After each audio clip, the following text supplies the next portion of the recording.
¿Cómo están, queridos amigos? Bienvenidos a una nueva edición de Nuevas Voces en Agricultura, su programa de conversación de actualidad política, de actualidad nacional, esta semana también con algo de actualidad internacional. Y como es habitual, queridos amigos, hoy día 11 de enero, día jueves, vamos a conversar de historia, vamos a conversar de lo que está ocurriendo en el país con una perspectiva histórica. Ya está con nosotros Alejandro San Francisco, académico de la Universidad San Sebastián y de la Universidad Católica, director de formación de Red Pública, que nada más hoy día 11 de enero está de santo por San Alejandro, así que aprovechamos de saludarlo y felicitarlo. ¿Cómo estás, Alejandro? Bienvenido aquí a este ya segundo jueves de historia del año 2024. Muy bien, pues Tomás, muy contento, muchas gracias, un gusto saludarte y a nuestros auditores, como siempre. Alejandro, la idea es conversar de un tema que es interesante y que es bastante contingente. Vamos a dedicarle algunos minutos más adelante a la situación en Ecuador. Te ha tocado estudiar, exponer y en general analizar la situación de América Latina. Algo conversamos ayer con Álvaro Iriarte, también de República, que ha estado muy presente en la discusión internacional. Pero es interesante conversar, Alejandro, en el plano interno del inicio del segundo tiempo del gobierno, de este enero de 2024, después del plebiscito del 17 de diciembre, que marca la segunda mitad del gobierno, un año que ya está con miras a la elección municipal, pero que al mismo tiempo enfrenta una serie de desafíos políticos y que inicia con harta, digámoslo así, con hartas turbulencias. Por una parte, la crisis que se ha desatado por las eventuales infracciones a la ley del lobby y la relación y la asistencia de ministros del gobierno a estas comidas con un grupo de empresarios, en fin, pero al mismo tiempo con la ofensiva del gobierno en materia de la reforma previsional, que es un reflejo, si se quiere, de la fortaleza que le dio la derrota de la oposición en el último plebiscito. Te parto preguntando, Alejandro, ¿por qué Solido está marcado? ¿Cuáles son los elementos a los que están atentos en los segundos tiempos de los gobiernos? Porque estamos en la mitad, o sea, ahora le quedan 2 años al gobierno, se ha hecho largo. ¿Cómo suelen ser las segundas etapas, las segundas mitades de las gestiones? ¿A qué podríamos estar atentos? A mí me parece que hay tres cosas fundamentales. Lo primero es hacer un balance del camino recorrido, de las derrotas sufridas el 7 de mayo, el 4 de septiembre de 2022, de las victorias obtenidas el 17 de diciembre, de los errores cometidos, la formación de los gabinetes, de aquellas cosas que han andado bien. Eso sería como la primera cosa, una especie de balance a mitad de camino, se podría llamar ese plan. Lo segundo es que es fruto de ese balance, es qué queda realmente por hacer en los próximos 2 años. Uno podría decir, oye, queda por hacer todo lo que nos propusimos. Sí, pero es que ya es imposible. O sea, tú te habías propuesto 20 cosas, después hace el balance y dice, hemos hecho 4, hay que hacer las 16 que quedan. No, no hay que hacer las 16, hay que priorizar 3, 4, 6, 2, las que correspondan, pero evidentemente va a ser imposible hacer todo lo que se había propuesto. Y esa es la segunda gran tarea. Y la tercera es de carácter electoral, o sea, lo que empieza a pasar, y en Chile de manera bastante clara, es que los últimos 2 años son de elecciones Mm. municipales y de elecciones parlamentarias y presidenciales. De manera que el efecto pato cojo se empieza a notar, y el país se empieza a volver cada vez más electoral. Nosotros vamos a tener una distorsión al respecto, porque como tuvimos años con exceso de elecciones, no nos llama la atención que tengamos una elección más este año y 2 elecciones más el próximo, pero evidentemente la agenda del gobierno, la agenda de la oposición sí va a estar marcado parcialmente por lo que, por lo que son los procesos electorales que, que están ocurriendo. De hecho, por ejemplo, una noticia que apareció ayer solamente, que no leí todas las bajadas, pero leí los titulares, que Carla Rubilar renunció a un trabajo que tenía en Puente Alto porque Renovación Nacional le había pedido la candidatura a la municipalidad de Puente Alto. Bueno, Mm. ¿y por qué eso es tema? Es tema porque ya se está empezando a mirar las municipales, porque Carla Rubilar tiene un liderazgo ganado, y eso va a significar que se empiece a mover entonces la izquierda para ver qué candidato va a llegar por Puente Alto, y va a producir un efecto dominó que pasa en Santiago entonces y en otro Claro. lado, o sea, se va a empezar a mover el ambiente. Alejandro, te hago una pregunta siendo quizás historia reciente, pero también tú, por supuesto, puedes ir más atrás. Eh, Cuando uno piensa en los últimos segundos tiempos, las últimas segundas mitades, claro, el último gobierno del presidente Piñera enfrentó la segunda mitad del gobierno con la crisis de octubre, pero al mismo tiempo con la pandemia, ¿no? Los últimos 2 años de gobierno del presidente Piñera fueron fundamentalmente fueron tiempos de administración y de gestión del coronavirus. La presidenta Bachelet sacó adelante varias reformas laboral, tributaria, educacional en la segunda mitad del gobierno, con la oposición que eso también generaba. El gobierno del presidente Piñera, si se quiere, estuvo marcado por el tema estudiantil a partir del 2011.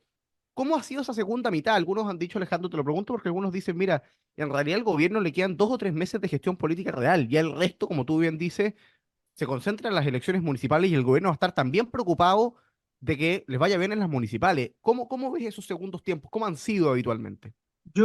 Déjame volver un poco más atrás, ¿ah?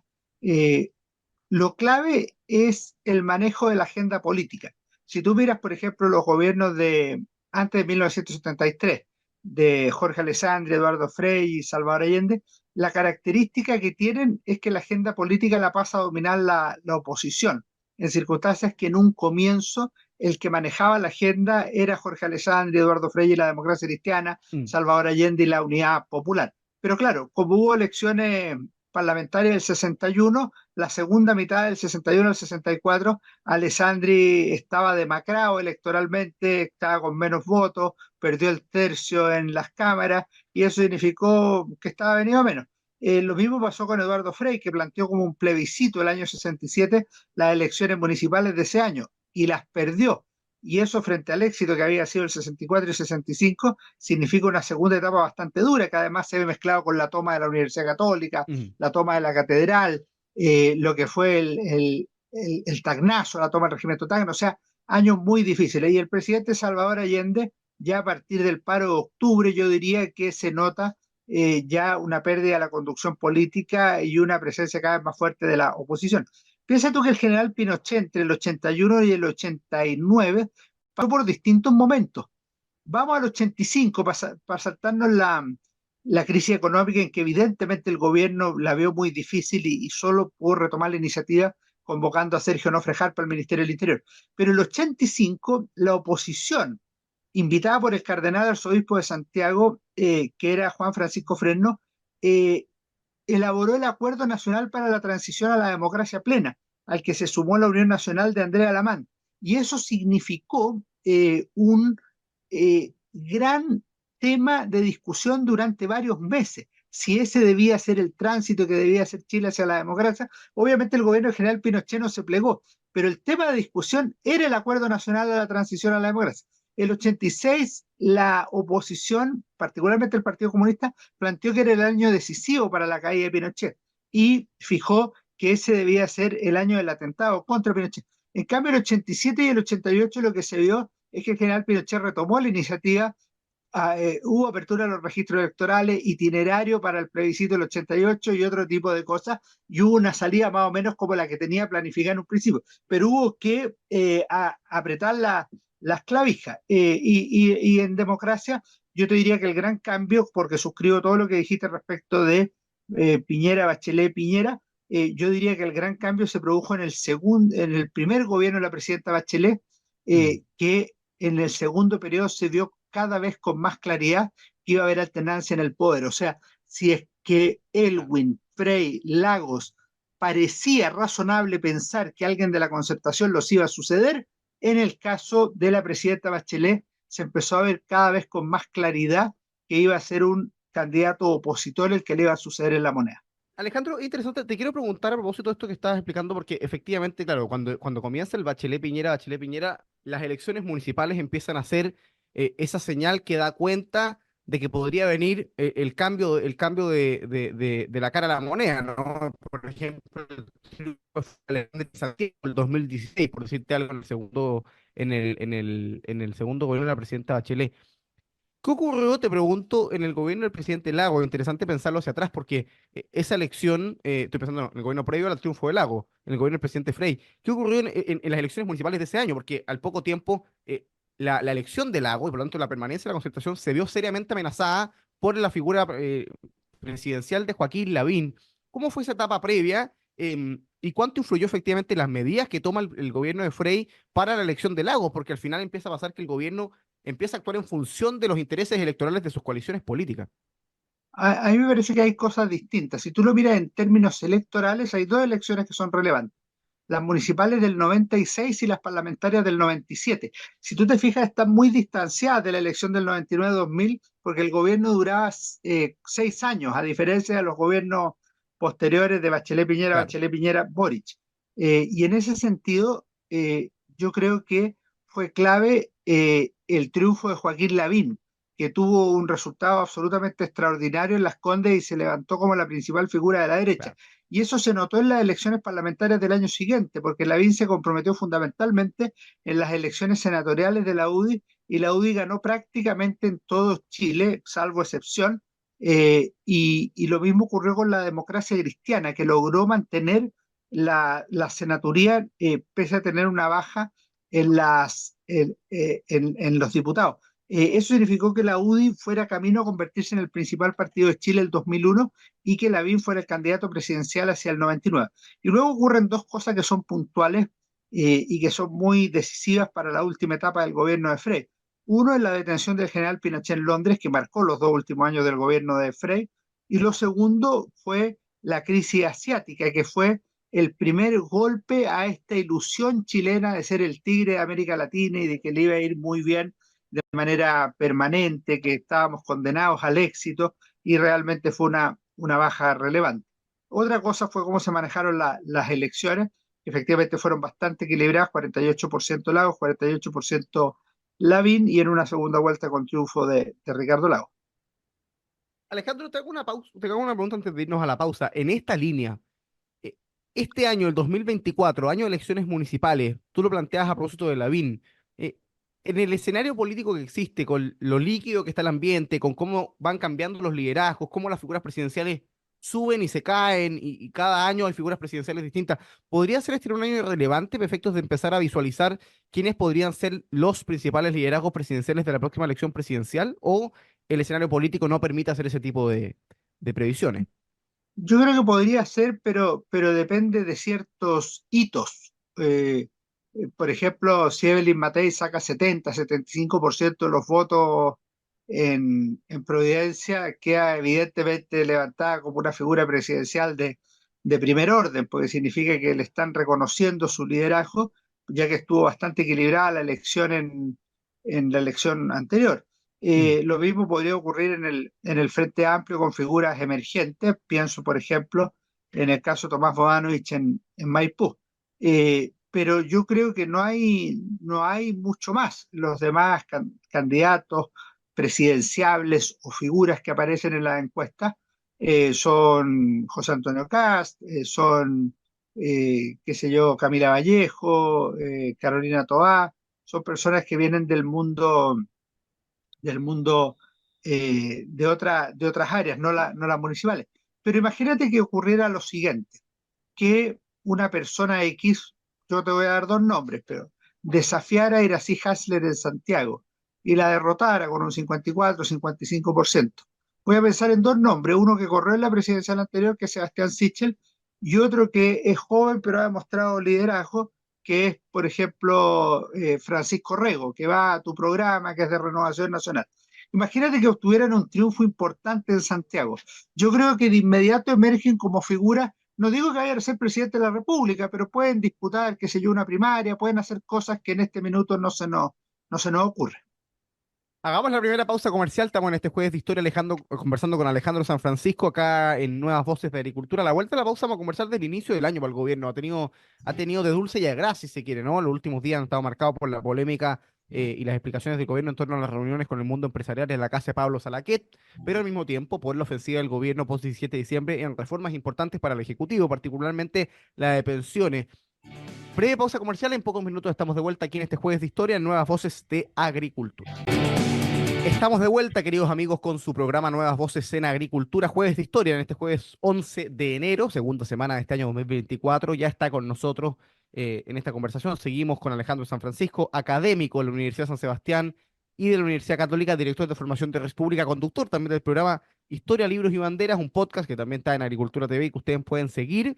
Hemos estado conversando sobre los segundos tiempos de los gobiernos en la historia de Chile, sobre cuáles son los desafíos que podría enfrentar el gobierno del presidente Boric. Vamos a entrar de lleno en eso, pero antes, por supuesto, vamos a saludar a quienes hacen posible el programa. Posgrados de la Universidad San Sebastián cuenta con más de 100 programas en diversas áreas del conocimiento. Son más de 14.000 los egresados que han preferido sus magíster, diplomados, postítulos y especialidades. Conoce más en posgrados.uss.cl.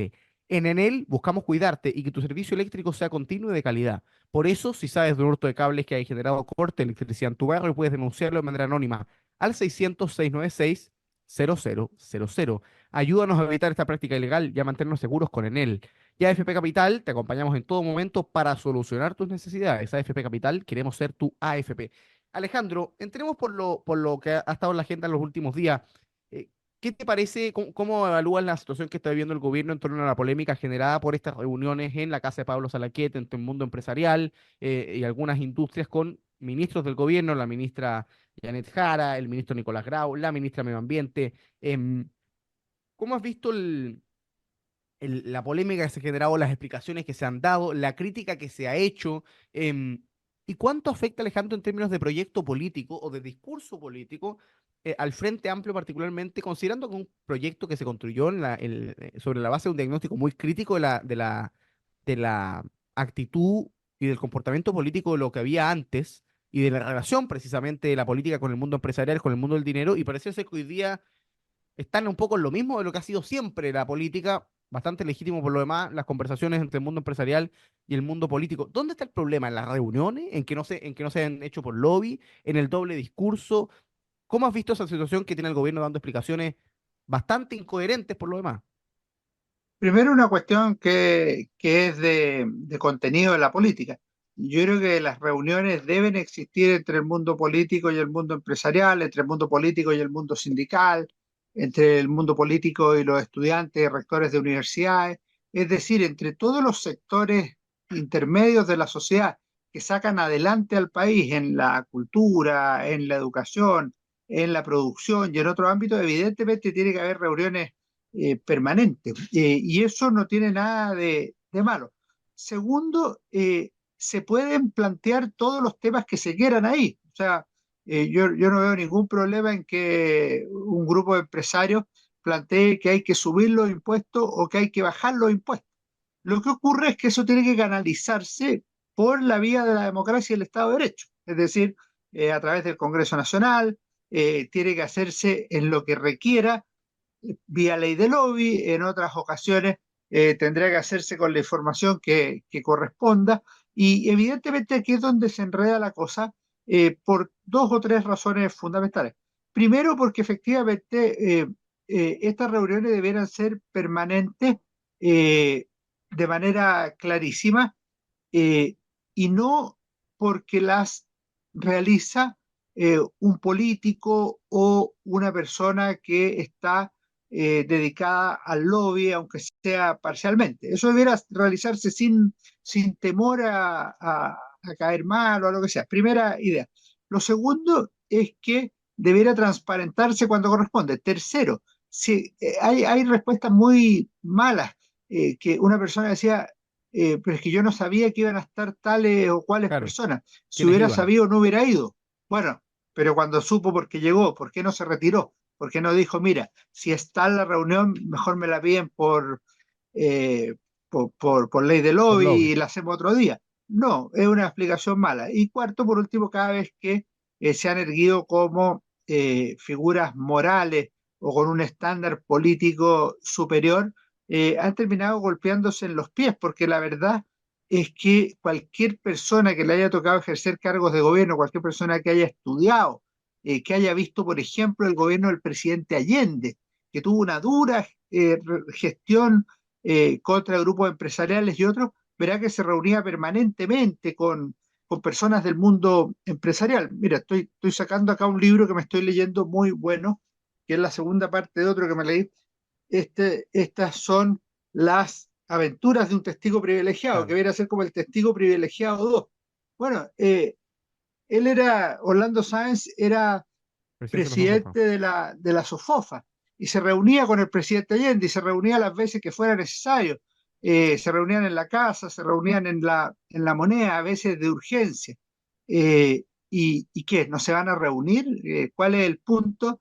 ¿Tiene algo de malo? Y me parece que tiene que tiene que transparentarse y no hay ningún problema. Y obviamente cuando el presidente Allende tomaba decisiones, no las hacía al gusto de Orlando Sáenz, pues las hacía al gusto de la coalición de gobierno y hacer la vida.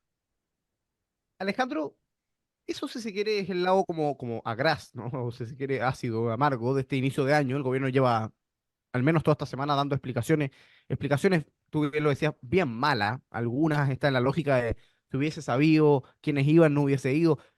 Fíjate, Alejandro, que ellos tienen la posibilidad de registrar a través de la ley de lobby ex post una reunión. Es decir, si ellos fueron a la reunión, se encontraron con que había industrias relacionadas a su cartera y se conversó algo relacionado a su cartera, ellos podrían, después de la reunión, decir, perfecto, y registremos esto a través del portal de transparencia porque corresponde. No se hizo. Ha habido discusión y versiones distintas, Alejandro, respecto a cuáles han sido los temas que se conversaron. Se ha dicho que se habló del proceso constituyente, otros de la reforma de pensiones, que hay comidas en que se ha hablado de perspectivas generales, algunas habrían consistido en charlas, otras en comidas. En fin, lo cierto es que no está muy claro. Del punto de vista, Alejandro, tú lo decías del pedestal moral, ¿no? O de cómo ellos se han tratado de erigir como personas con una escala de valores diferente, como decía el exministro Jackson, que reapareció esta semana.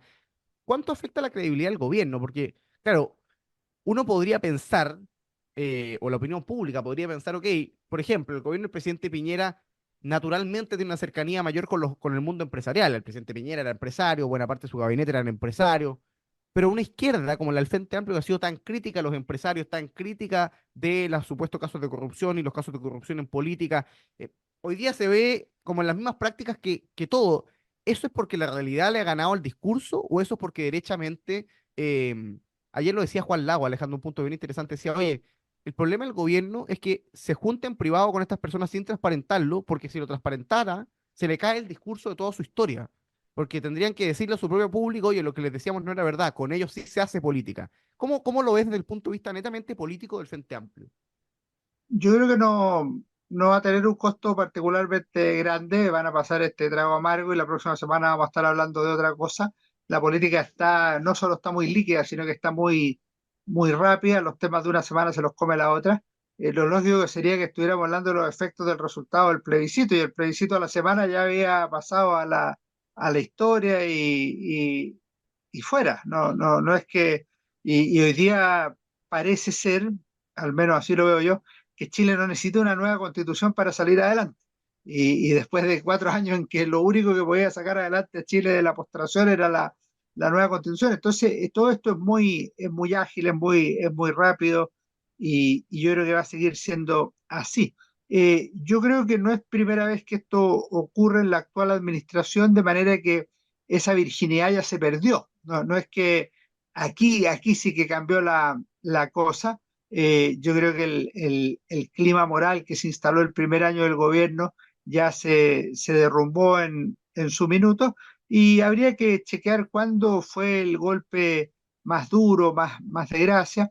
Tengo la impresión que el tema de los indultos fue muy fuerte para el gobierno, y alguno más puede ser. Pero yo creo que son reuniones que bueno, pasarán el trago amargo y la próxima semana estarán en otra cosa. Yo creo que no va a pasar nada.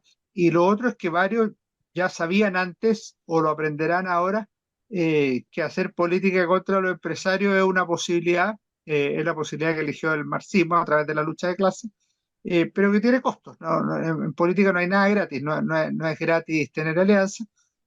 Una posibilidad es hacer de la política lucha de clases o de grupos. Una segunda posibilidad es procurar el progreso social de los diversos grupos que constituyen un país. Eso segundo es más razonable que lo primero, y habitualmente tiene mejores frutos. Alejandro, cambiando de tema, el gobierno evidentemente tuvo un respiro y una suerte como de revitalización post plebiscito del 17 de diciembre. Y uno de los temas que ha empujado con fuerza es la reforma de pensiones, que el próximo lunes enfrenta la última discusión en la Comisión de Trabajo de la Cámara y con eso ya pasa al Pleno y después debería caminar hacia el Senado. Se han abierto una fórmula 3-3, 3 al Fondo Estatal, al Seguro Social y 3 eventualmente a la cuenta individual. Estoy hablando de números muy generales porque ¿Sí? ambas cosas tienen letra chica, cuestiones particulares y al mismo tiempo la reforma completa está diseñada para que todo camine hacia un sistema estatal, porque la verdad es que se vuelve bien inviable la administración privada de fondos con la reglamentación que viene. Pero hay una cuestión política ahí de reimpulso de la agenda. ¿Reconquistó la agenda política el gobierno post-plebiscito, Alejandro? Yo creo que la reconquistó tenuemente, o sea, en la noche del plebiscito y los días siguientes claramente de lo que se hablaba era de, de reforma no de pensiones, de reforma mixta entre pensiones y tributaria y de reforma tributaria en general para subir los impuestos a los chilenos. A mí me parece que en los dos casos se sigue hablando de eso, pero ya sin la fuerza que tuvo la primera o segunda semana, pese a que el gobierno le puso acelerador al tema. Eh, yo creo que es urgente tomar una definición en el tema de las pensiones. Y ahí la definición clave es, ¿queremos que aumente las pensiones o no? Si es así, el 3% que ya está acordado y que quiere subir el gobierno a cuentas eventualmente privadas y la oposición a cuentas privadas y la gente mayoritariamente a cuentas privadas de ahorro individual, eso tiene que ir ya legislado hoy a cuentas privadas, ese 3%. Y el otro 3%, como es bastante discutible cuál es la forma que se tiene que hacer, yo soy de los que cree que es un impuesto. Es un impuesto afectado, que no se puede en la Constitución, pero eso es lo que quiere hacer el gobierno. Tiene que ser un impuesto al trabajo de un 3% y eso ir a fondos generales y destinarse a la PGU. Y tiene que votarse en su mérito. Y eventualmente tenemos que pagar más impuestos los chilenos para financiar más pensiones. Pero que quede claro que es un impuesto y que quede claro que el Estado lo destina a lo que estima conveniente entre los múltiples gastos que tiene. Lo que es ahorro para pensiones, que vaya al 3% de capitalización individual y eso ya podría estar aprobado hace varios meses sin necesidad de seguir haciéndonos trampa en el solitario. Alejandro, proyectando un poco lo que viene para el gobierno, tú comentabas las elecciones municipales de octubre de este año 2024. em, todo indica, por supuesto esto puede cambiar, pero todo indica que en las izquierdas habría una lista fundamentalmente única. Estoy pensando que habría alianzas entre el Frente Amplio, el Partido Comunista hasta la Democracia Cristiana, y que en las derechas habría también pactos por omisión desde el Partido Republicano a Chile Vamos y eventualmente con la incorporación de amarillos o demócratas. ¿Cómo proyectas en ese escenario la situación municipal? Hay varios alcaldes del Frente Amplio que buscan reelegirse, varios alcaldes comunistas que buscan reelegirse. No hay que olvidar que la última elección municipal se hizo de manera conjunta con la elección de convencionales constituyentes del 2021, que fue el peor resultado histórico de la derecha y que por lo tanto la izquierda tiene una gran cantidad de municipalidades y 14 de 15 gobernaciones regionales que también vamos a votar a fin de año. Con eso en la cabeza, ¿cómo proyectas la resolución de las elecciones y al mismo tiempo, cómo te parece que eso podría afectar el futuro del gobierno? A mí me parece que los incentivos están puestos para ir unidos en las elecciones unipersonales y que tiene más sentido que haya competencia en las elecciones de concejales. Dicho eso, es una cuestión que se tiene que evaluar en algunos casos de manera puntual. Por ejemplo, en la región metropolitana, donde es evidente que nadie va a ganar en primera vuelta si es que van tres listas. Estoy pensando Orrego, una de centro derecha derecha y una de izquierda. Podría haber tres listas. O sea, Mm. no es obligatorio que la izquierda le regale a Orrego esa candidatura, como han planteado por lo demás algunos dirigentes del Partido Comunista. Eventualmente hay que tirar un candidato y si ese candidato logra superar a Orrego, hay un compromiso de recíproco apoyo para la segunda vuelta. Podría ser una oportunidad. También eso podría llevar a la gente derecha que si pasa Orrego y el candidato comunista en segunda vuelta, no corre toda la gente derecha a votar por Orrego en segunda vuelta, porque saben que su alianza natural es con la izquierda y la extrema izquierda. Dicho eso, lo mismo puede pasar en otros lugares, tanto para la derecha como para la izquierda, o sea, donde hay posibilidad real de que ganen dos personas de una determinada lista o que pase uno con certeza, yo creo que se puede competir. Es una especie de primaria Mm. y le permite a los ciudadanos elegir entre más.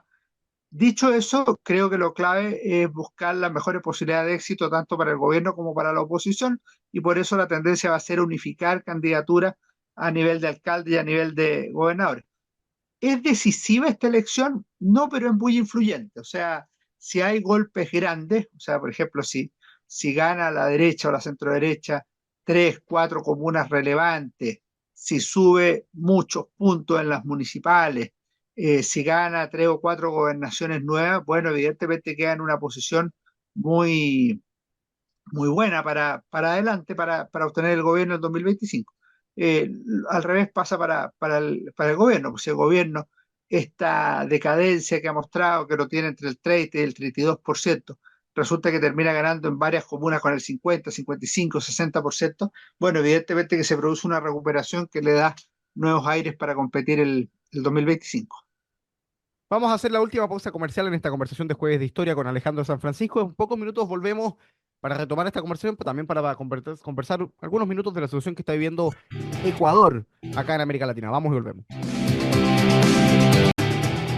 Estamos de vuelta, queridos amigos, en su programa Nuevas Voces de Agricultura, jueves 11 de enero, conversando en un jueves de historia para todos los que se van sumando a nuestra sintonía con Alejandro San Francisco, académico de la Universidad San Sebastián, director de formación del Instituto Res Pública, por supuesto nuestro panelista habitual acá en Nuevas Voces en estos jueves de historia. Hemos estado conversando de lo que ha sido esta segunda etapa en la historia de Chile de gobierno, ¿no? Ustedes saben, el gobierno del presidente Boric este año 2024 enfrenta o inicia la segunda mitad de su gestión. El año 2026, el 11 de marzo del 2026, se acaba el gobierno y por lo tanto este año ya son los últimos 2 años y por eso han iniciado una ofensiva, han puesto el pie en el acelerador en materia de reforma de pensiones, en marzo tributaria y otros temas interesantes que hemos estado conversando con Alejandro San Francisco. No hay desafío solo para el gobierno, sino también para la oposición, Alejandro, que si bien ha sido socialmente y electoralmente mayoritaria en dos elecciones, el 4 de septiembre y el 7 de mayo, enfrentó una derrota electoral el pasado 17 de diciembre, que por supuesto la tiene como en un proceso de reacomodamiento, de reordenar las fichas y por supuesto de conversaciones muy preliminares aún para enfrentar las elecciones municipales que conversábamos. ¿Cuál te parece que son los principales desafíos que enfrenta la oposición en Chile y particularmente, por supuesto, las derechas? A mí me parece que hay tres desafíos fundamentales que enfrenta la oposición o las oposiciones en las derechas. El primero es un desafío de unidad, que no me refiero a la unidad de tener un candidato, un solo discurso, de no poder disentir, eso sería absurdo, sino que de unidad de mira en los objetivos fundamentales. Es decir, si les parece a la oposición que es buena la reforma de subir los impuestos, bueno, hay que subir los impuestos. Pero si le parece que es mala que no se produzcan 10 descolgados, porque al final eso es una mayoría para el gobierno en circunstancias que la reforma se estimaba casi unánimemente mala por parte de la oposición. Entonces, hay un desafío de unidad que es muy relevante. En segundo lugar, hay un desafío en el plano de las ideas. ¿Cuáles van a ser las tres, cuatro, cinco ideas más relevantes por las cuales se va a jugar la centroderecha en los próximos 2 años? ¿Por qué una persona eh, lejana al mundo político debiera creer que la centro derecha es mejor para el país que la centro izquierda o que la derecha es mejor que la izquierda? Eso puede ser porque gestiona mejor un Estado ineficiente o porque quiere hacer reformas de fondo en ese Estado ineficiente. Son dos formas de mirar la discusión y en ese sentido me parece a mí que el debate de ideas, lo que algunos llaman genéricamente el relato, pero que para mí es más que un tema de relato, un tema de doctrina, de ideas, de impulso político, tiene gran relevancia. Y lo tercero, lo que yo llamaría el reclutamiento de personas, o sea, no, es muy fácil decir va a haber que enfrentar las municipales con razonables posibilidades de éxito, pero resulta que el gobierno no solo ganó las pasadas elecciones municipales, sino que la ganó en general con gente joven, con gente que todavía tiene mucho por delante. De manera que desafiar Viña del Mar, Valparaíso, Santiago, Maipú, Ñuñoa y otros lugares no es tarea fácil. Conservar Puente Alto, eh, Providencia o la Florida no es tarea fácil. ¿Cuáles van a ser las regiones en que se va a poner más atención? ¿La Serena, Concepción, alguna otra? Bueno, hay mucho trabajo ahí por delante y eso implica un trabajo de reclutamiento de personas de distintas edades, hombres y mujeres, de formaciones también diversas y ciertamente también de diferentes corrientes políticas, porque no va a haber un solo partido que se va a llevar toda la torta de las candidaturas a nivel nacional. Entonces yo creo que ahí hay un tercer desafío y me parece que los tres son concurrentes, o sea, no se puede decir ya, este año vamos a priorizar este, el próximo año el otro y el tercer año el otro, son los tres para este año. Alejandro, el fin de semana una nota de La Tercera publicaba que el presidente Piñera estaba trabajando en lograr la unidad de la oposición y una parte de esa estrategia era no golpear a republicanos o no ser crítico de republicanos y del liderazgo de José Antonio Kast. Fue más allá el expresidente Piñera y planteó la posibilidad de suscribir una declaración conjunta de la oposición que contenga una declaración de principios, un acuerdo programático y la decisión de ir a primarias presidenciales. ¿Qué opinión te merece esta intervención del expresidente Piñera de unir a toda la derecha y tratar de lograr además esta declaración de principio, que no solo ya no es ni coordinar, ni articular, ni unir, sino ya es como una suerte como de fusión absoluta de los proyectos que existen distintos y legítimamente diferentes que hay en la centro-derecha? ¿Qué te parece esa fórmula, esa estrategia, esa nota? Porque la verdad es que fue una nota, no es ni una entrevista aún. Me parece que hay que respetar los estilos personales y por otro lado hay que respetar al expresidente Sebastián Piñera en su calidad de expresidente de la República en dos gobiernos consecutivos. Dicho eso, creo que es fundamental que los partidos, los liderazgos, vayan viendo de qué manera llevar adelante sus proyectos desprendidos de la figura del presidente Piñera. El presidente Piñera, desde el punto de vista político, es un personaje del pasado, relevante, pero del pasado. Entonces, a mi juicio, él debiera de repente dar ideas de grandes criterios, pero ya fijar que hay que hacer una declaración, que además la declaración tiene que tener tales puntos, que el acuerdo debe ser de tal manera, es como que el presidente Ricardo Lagos estuviera pauteando a la concertación o el presidente Estrella a la democracia cristiana o la presidenta Bachelet a la izquierda. O sea, la verdad es que cada uno tiene que saber qué papel juega en la política. Yo no creo que Republicano haya llamado un Consejo General extraordinario para analizar las declaraciones del presidente Piñera. Yo no creo que otros grupos digan algo parecido. Para mí, Evópolis ha dicho en numerosas ocasiones que ellos no van a pactar con republicanos, de manera que esta no pasa de ser una idea del ex gobernante y yo creo que la dejaría por ahí. Pasemos un minuto a la conversación de Ecuador, a lo que está ocurriendo en la situación muy compleja que se vivió en los últimos días, en las últimas 48 horas. Bandas, grupos criminales han tomado canales de televisión, han generado una serie de ataques. Se declaró inmediatamente un equivalente, una suerte como estado de catástrofe, estado de excepción. Hay presencia militar ya en las calles. Incluso el presidente Correa de la oposición apoyó las decisiones del presidente Noboa. Es muy complejo lo que vive Ecuador en materia de crimen, de violencia, pero también como de amenaza a la continuidad del Estado, del Estado de Derecho, a la estructura institucional. ¿Cómo lo ves, Alejandro, en el panorama de América Latina? Yo creo que hay cosas que son puntuales con otras que son más de fondo. En el tema puntual de Ecuador está sufriendo un conflicto armado interno, como lo define el orden institucional de ese país. Ha habido un aumento de asesinatos que es tremendo, unas 5 o 6 veces respecto de años atrás, que era un 5,8 cada 100.000 habitantes. Hoy día las cifras varían, van desde 25 a 50 cada 100.000 habitantes. O sea, es una variación bastante grande. Significa que se ha multiplicado por 5 o se ha multiplicado por 10. Y en ese sentido, el presidente Daniel Noboa ha tomado una decisión que parece ser la prudente y la adecuada al ver el estado excepcional de peligro para la democracia, el Estado de Derecho, la libertad y la seguridad que existe actualmente en Ecuador, como lo pudimos ver por imágenes de televisión, literalmente fuga de reos, algunos de alta peligrosidad, desde las cárceles de Así ese es. país, al punto que incluso el expresidente Correa ha respaldado muchas de las decisiones que ha tomado el actual gobernante Daniel Noboa. Y eso desde el punto de vista eh, específico, puntual. Pero desde una perspectiva más amplia, creo que hay dos preguntas que debiéramos tratar de responder. La primera es ¿para qué sirve la democracia? Porque muchos dicen hoy lo que se necesita es un gobierno duro, firme.